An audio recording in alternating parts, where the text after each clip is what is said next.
Par la grâce de Dieu, nous allons parler de l'homme animal, nous allons également parler de l'homme charnel et nous parlerons pour finir de l'homme spirituel.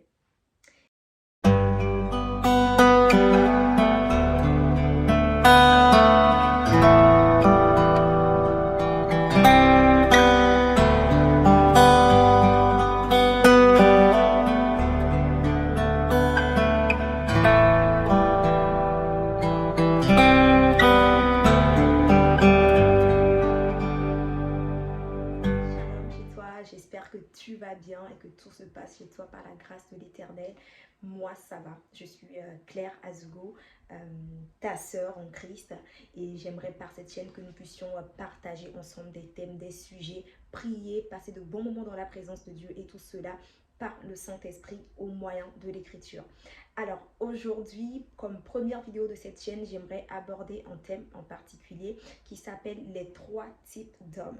D'autres pourraient l'appeler autrement, mais les 3 types d'hommes que présente la Bible, les 3 types d'hommes que nous pouvons retrouver dans les églises, les 3 types d'hommes que nous pouvons retrouver également dans le monde tout autour de nous. Alors, ces 3 types d'hommes sont décrits dans la Bible. Nous allons voir l'appui avec des versets bibliques aujourd'hui. Alors, nous allons commencer par l'homme animal. Qui est l'homme animal? Alors, il faudrait savoir que l'homme animal pourrait être une personne en dehors qui ne connaît pas Dieu, qui ne vient pas à l'église. Mais l'homme animal pourrait aussi être une personne qui fréquente un assemblée, une église, j'ai envie de dire.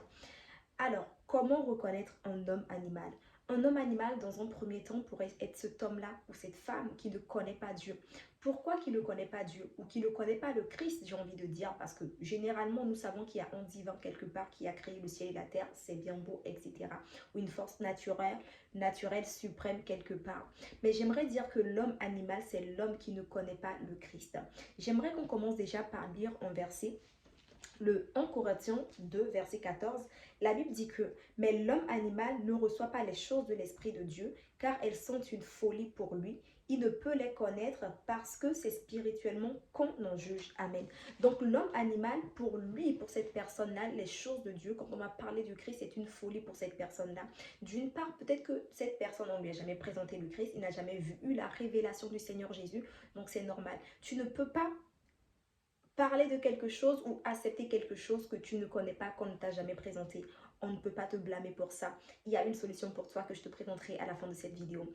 Alors, pour aller encore plus loin, l'homme animal, c'est une personne qui n'a pas la révélation du Christ. C'est dans ce cas-là où je dis qu'il y a des personnes dans nos églises, dans nos assemblées qui sont des hommes animaux, tout simplement parce qu'ils ne connaissent pas le Christ. Ça pourrait être cette personne-là qui a grandi, qui est née dans l'église et qui n'a jamais fait sa rencontre personnelle avec le Christ et qui n'a jamais eu une révélation personnelle de qui est la nature de Jésus-Christ, de ce sauveur et de ce Seigneur-là qui a donné sa vie à la croix pour lui. Donc cette personne-là aura tendance à emmener les choses spirituelles par son intellect, emmener les choses spirituelles comme si c'était de l'intelligence, comme si c'était de sa force, de sa propre volonté. Il va à l'église mais n'a pas réellement la révélation de qui il va chercher à l'église. C'est le chrétien du dimanche ou c'est le chrétien de la semaine qui dit « Ok, je vais à l'église, je vais accompagner mes parents, je vais accompagner mon mari, je vais accompagner mes enfants ou ma femme. On va s'asseoir à l'église, on prie et on retourne chez soi. » Donc cette personne-là va à l'église comme une religion, comme une coutume, mais n'a pas la révélation du Christ. Alors que cette personne pourrait s'appeler chrétienne, mais cette personne n'est pas chrétienne parce qu'elle n'a réellement pas fait la rencontre personnelle avec Jésus-Christ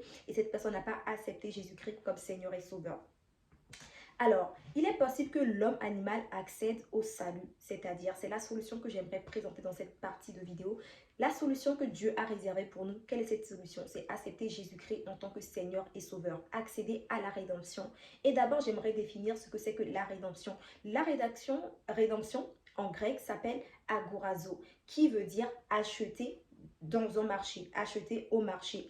Alors, tu vas me dire, mais pourquoi elle me parle d'achat? C'est-à-dire que la rédemption est le fait que Jésus-Christ nous a rachetés dans le marché du péché, le marché de l'impudicité, le marché du mensonge, le marché des vies, de la débauche, de tout ce que nous pourrions faire qui ne glorifie pas le nom de Jésus. Donc, ex agorazo, c'est le fait d'aller au marché, acheter et faire sortir quelque chose du marché. C'est ce que Jésus-Christ représente pour nous aujourd'hui. Donc, si tu es homme animal, la seule solution pour que tu puisses accéder au salut, à la vie éternelle, la rédemption que Jésus-Christ t'offre. Parce que la Bible déclare que car Dieu a tant aimé le monde qu'il a donné son Fils unique, afin que quiconque croit en lui ne périsse pas, mais qui ait la vie éternelle. Alors, c'est ce que j'aimerais t'inviter à faire aujourd'hui. Bien aimé, Ça ne dépend pas du nombre d'années que tu as fait dans une église. On a des personnes qui ont fait 20 ans, des dizaines d'années dans des églises qui sont encore des hommes animaux parce qu'ils n'ont pas eu la révélation personnelle de Jésus-Christ. Ce n'est jamais trop tard. Il n'y a pas d'orgueil dans le fait d'accepter le Christ ou pas. Je t'invite aujourd'hui à prendre ces décisions-là, à te faire, à accepter d'être racheté par Jésus-Christ qui est le Seigneur et Sauveur aujourd'hui, afin de sortir de ce marché du péché. Amen. Donc voilà, j'aimerais qu'on lise également deux versets rapidement sur la rédemption. Donc, on va commencer par le Galates 3, 13. La Bible nous dit, Christ nous a rachetés de la malédiction de la loi, étant devenu malédiction pour nous, car il est écrit, maudit quiconque est pendu au bois. Amen. Donc Christ a accepté d'être pendu au bois à la croix pour que nous puissions vivre.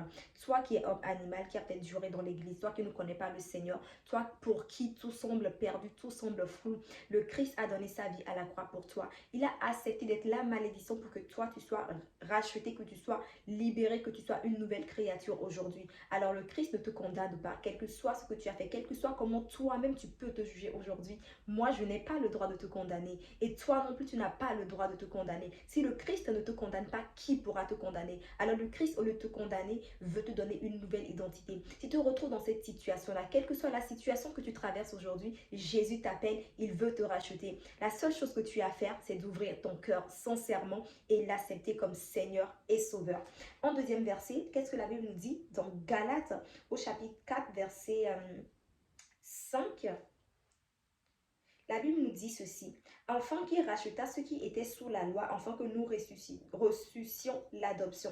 C'est-à-dire que en recevant Jésus-Christ comme Seigneur et Sauveur, nous devenons enfants de Dieu. C'est en cela que nous recevons l'adoption.